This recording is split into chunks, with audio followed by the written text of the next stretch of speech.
Hi guys, എല്ലാവർക്കും രുചി സ്പോട്ടിലേക്ക് സ്വാഗതം. ഇന്ന് നമ്മളൊരു വെറൈറ്റി ചെമ്മീൻ ഫ്രൈ ആണ് തയ്യാറാക്കുന്നത്. എല്ലാവരും ഒന്ന് ട്രൈ ചെയ്ത് നോക്കുക. ഇതിന് വേണ്ടിയിട്ട് നമ്മളൊരു കപ്പ് ചെമ്മീനാണ് എടുത്തിരിക്കുന്നത്. നല്ല വൃത്തിയാക്കി ചെമ്മീനകത്തേക്ക് രണ്ട് ടേബിൾ സ്പൂൺ മുളക് പൊടിയും ഒരു ചെറിയ ടീസ്പൂണിൽ മഞ്ഞൾപ്പൊടിയുമാണ് ഉപയോഗിക്കുന്നത്. അത് നല്ലപോലെ മാരിനേറ്റ് ചെയ്ത് 1 മണിക്കൂർ നമ്മൾ വെക്കേണ്ടതുണ്ട്.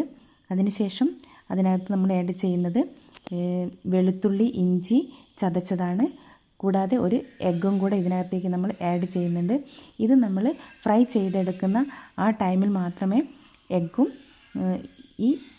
ഇതും ആഡ് ചെയ്യാൻ പാടുള്ളൂ. അതിന് മുൻപേ നമ്മളതിൽ ആഡ് ചെയ്യാൻ പാടില്ല. ഇത് ചൂടായ എണ്ണയിലേക്ക് ഇട്ടതിന് ശേഷം നല്ലപോലെ ഒന്ന് സെറ്റ് ചെയ്ത് കൊടുക്കുക. 1 മിനിറ്റ് ഇതൊന്ന് വേവാൻ വെക്കണം. 1 മിനിറ്റ് മാത്രമേ വെക്കാൻ പാടുള്ളൂ. അതിക്കെട്ടം ഇത് വെക്കാൻ പാടില്ല. അതിനുശേഷം നമ്മളിത് ഫ്രൈ ചെയ്തെടുക്കേണ്ടതുണ്ട്. നമ്മൾ കൈവെക്കാതെ ഇളക്കി തന്നെ അത് ഫ്രൈ ചെയ്തെടുക്കണം. ഇല്ലെങ്കിൽ അടി കരിഞ്ഞു പോകാൻ ചാൻസ് ഉണ്ട്. ഈ ബ്രൗൺ കളറാവുന്നത് വരെ നമ്മളത് ഫ്രൈ ചെയ്തെടുക്കുക. ഏകദേശം ഒരു റെഡിയായി വരുന്ന ടൈമിൽ നമ്മൾ കറിവേപ്പിലയും കൂടെ അതിനകത്തേക്ക് ആഡ് ചെയ്തിട്ട് ഫ്രൈ ചെയ്തെടുക്കണം.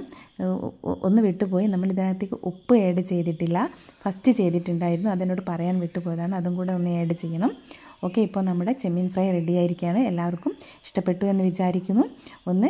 എല്ലാവരും ട്രൈ ചെയ്ത് നോക്കുക. നമ്മുടെ ചാനലൊന്ന് സബ്സ്ക്രൈബ് ചെയ്യുക, ലൈക്ക് ചെയ്യുക, കമൻറ്റ് ചെയ്യുക. ഓക്കെ.